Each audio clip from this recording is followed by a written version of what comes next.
here on this planet, and that the Earth, the Gaia, the Mother, is definitely the one in charge. But with that being said, I'm going to bring Laura back to the show. Laura, are you there? Yep. Hey there. Did I say that okay? Yeah, definitely. We always have a great time talking. Because we both are pretty much, we think so much alike. We do. We really do. and it's so wonderful that you're out there in the field getting this stuff done. And talking about the Anunnaki, you even went to Adam's calendar, correct? Yes, with Michael Tellinger back in 2011. It was amazing. Can you tell my listening audience a little bit about the history of Adam's calendar and the Anunnaki?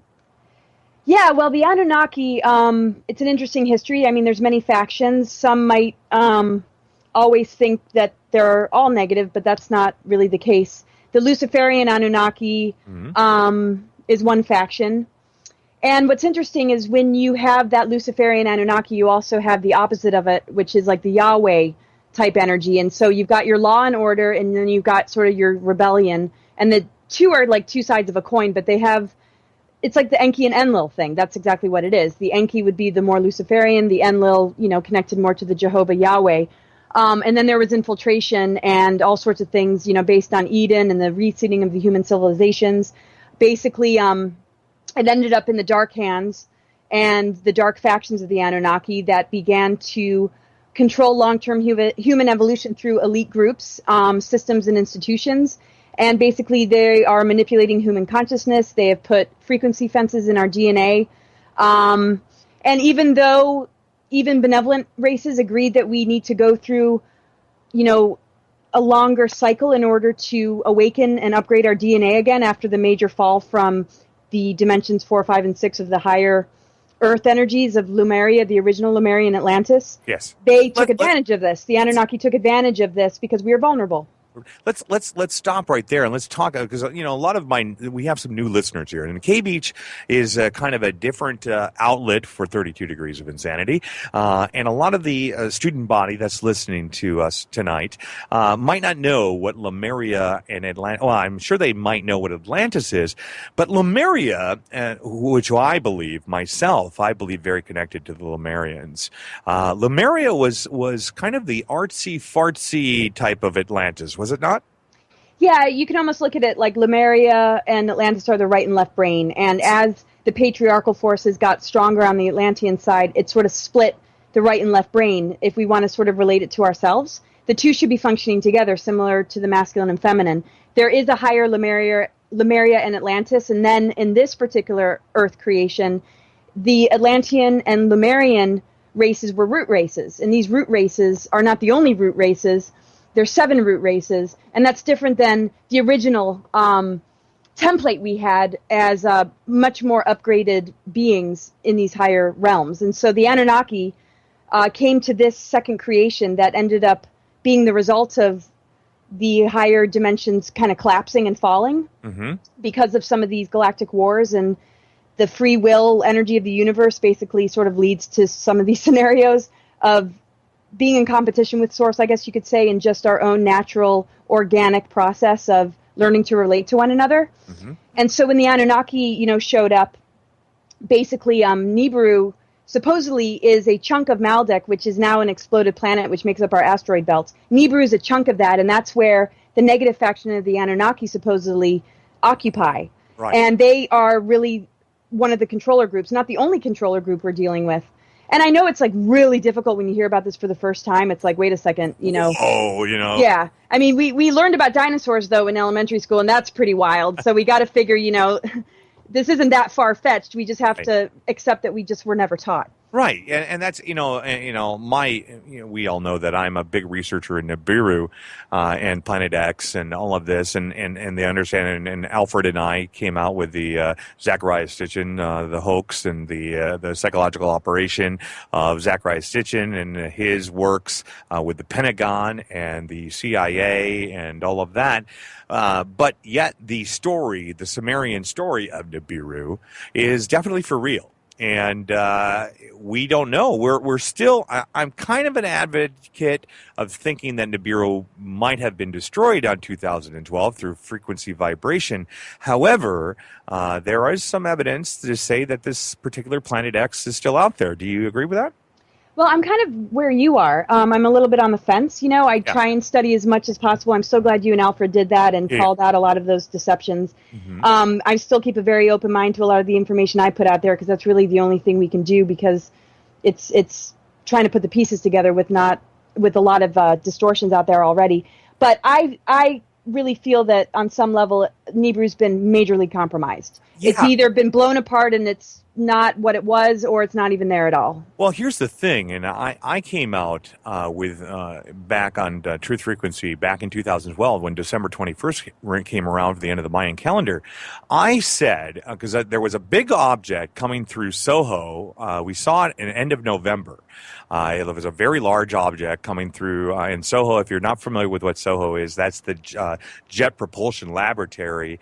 They have these satellites that are circling the sun. And I was looking at this, and I was doing a video, and I said, you know what? From all of the experience and all of the things that we had done, we were able to track other things. And I said, I guarantee you, this thing is going to show up in about 21 days. And then, weirdly enough, on December 21st, this particular explosion happened over San Francisco, over the Sacramento Bay Area. And I looked at this thing, and it looked like, remember the Alderaan destroyed, in the movie Star Wars? I was like, oh my God, did we just get video footage of the dimensional shift in this timeline? Wow. That was Nibiru that we saw, because everyone's, it's a weather balloon or da-da-da. No, this thing looked like a planet destroyed. And this made me think of the collective unconsciousness, even how powerful that is. And we think we're so, us as human beings, we think that, okay, we are the benevolent race, da-da-da-da. But we have to think outside the box that we are just part of the grander scheme of things. And if everything is a collective unconsciousness and we have more good than evil, it makes perfect sense that we saw a dimensional shift and boom, Nibiru was compromised. Nice. That's, and I try to believe that, because I don't want this negative energy. And Alfred and I talk about this positive timeline, and we've been talking about this positive timeline since 2007. Yeah. And they try their hardest. They try their hardest to do whatever they do, but they're not successful. Yeah, they're not, because that timeline exists within us. You can't take that away because it's ingrained in us to manifest this. This is why the power of our thoughts and our actions, our words, and the way we conduct ourselves is so crucial. Because we have to figure, if there's mind control targeting, they want to take that part of ourselves and steer it in a different direction. If we reclaim that part of ourselves and we are allowed to just think again for ourselves, we actually can manifest what's within us instead of what's being thrown at us, all the propaganda, all the programmings, all the conditionings, and all the fear stuff. Yeah, this fear-mongering. It's fear porn.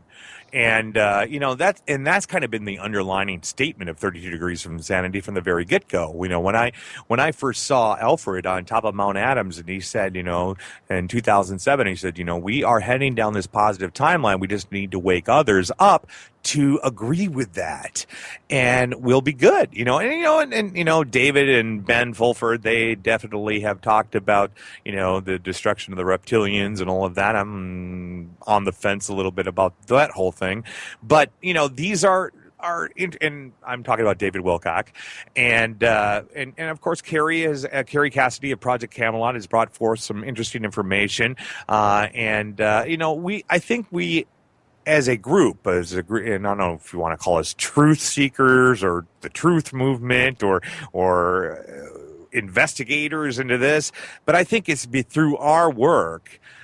We have helped a lot of people raise this vibration up to where we're at right now. And you know what? I think I think the source really made sure that we were able to do these things.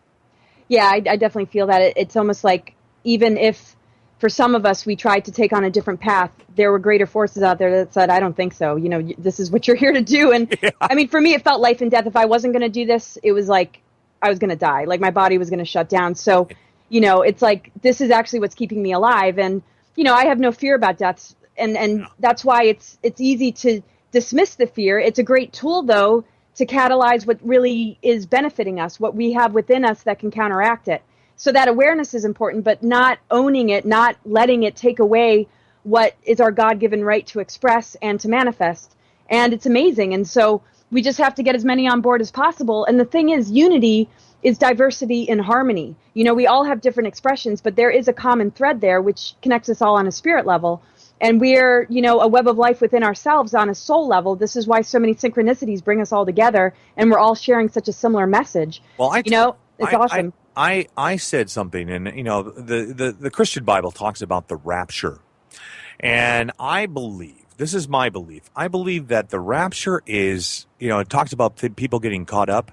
I think we're being raptured together right now. That these, you know, that the source wants to bring us all together so that we can create this positiveness, this utopia here, or heaven on earth. Absolutely. I mean, ascension isn't about floating away. I mean, the core of this planet is a 13-dimensional core. This is an ascension planet. It's a multidimensional planet. And it's us that needs to wake up to this so that we can experience her higher, more expansive energies, which are available. But we can't do that if we're limited and we allow ourselves to stay shut down and just connected to this artificial matrix, which is designed to do that. Mm-hmm. I totally agree. We are the rapture. I mean, we can feel the energy when connections are positive and harmonious. It feels like bliss in the body. There's joy. There's happiness. Yeah. When there's conflict and when there's ego battles, it gets constricting. It gets painful. So, I mean, we can tell what energy works and what doesn't. We just have to be committed to the path that helps us to expand, feel healthy, feel blissful, and feel positive, and to not judge our experiences so much, because life gives us exactly what we need to stay on track, whether it's something like of a crisis or something dramatic to something that feels like it's going our way. It all is there to serve us. We're just so used to having judgments about it based on what the expectations of society have presented to us and how our parents were. Right. And we got to just accept that we're getting exactly what we need. And I'm so glad you said that. I say this to all my family members, everybody. I say, you know what? You might not have everything that you want, but God gives you everything that you need. Yeah. And all the experiences that we need. I mean, adversity is one of the greatest blessings. If a person can find the wisdom and can find the breakthroughs and can find, you know, the transformation that's available, you know, and that's why it happens. But we're so taught to give our power away and run to somebody else. And sometimes we do need to, but as long as we can check back with the self, we can be a huge part of our healing process. Oh, you know, and that's what we need to do. And even the young generation now, and you know, now I have, you know, as a radio personality here at K Beach, as a representative of California State University Long Beach. You know, I want that, you know, these younger students to understand that there is a positive future ahead of us, and don't let things get you down.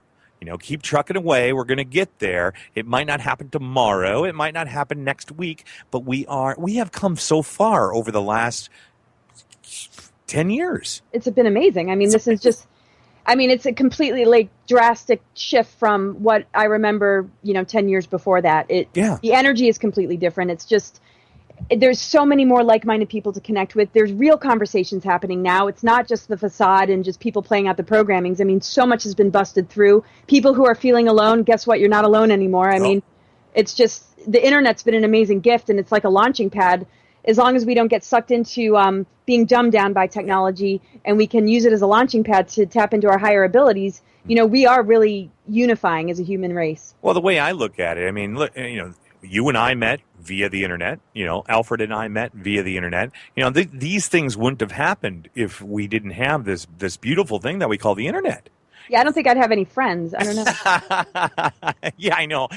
Sometimes I'm like, do I have a virtual family? What's going on here? You know, because you and I have never met in person, but yet I feel you're like my sister. Oh, I know. Like, you couldn't be more familiar, and I couldn't be more comfortable being on this show. So, you know, and we always have fun. And you've been with me for we're working on now almost 3 years. Yeah, that you and I have been doing shows together, and you know, and we had Leo Zagami on last week, and that was, you know, Leo. I don't know if I told you or if you knew, but Leo Zagami moved down here to Long Beach for a while, and oh wow, he got married.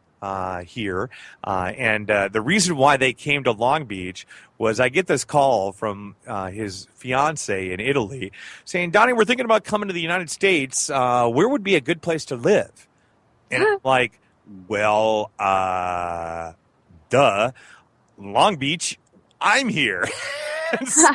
So they ended up moving down here, and they were here for like almost 4 months. And it was just phenomenal.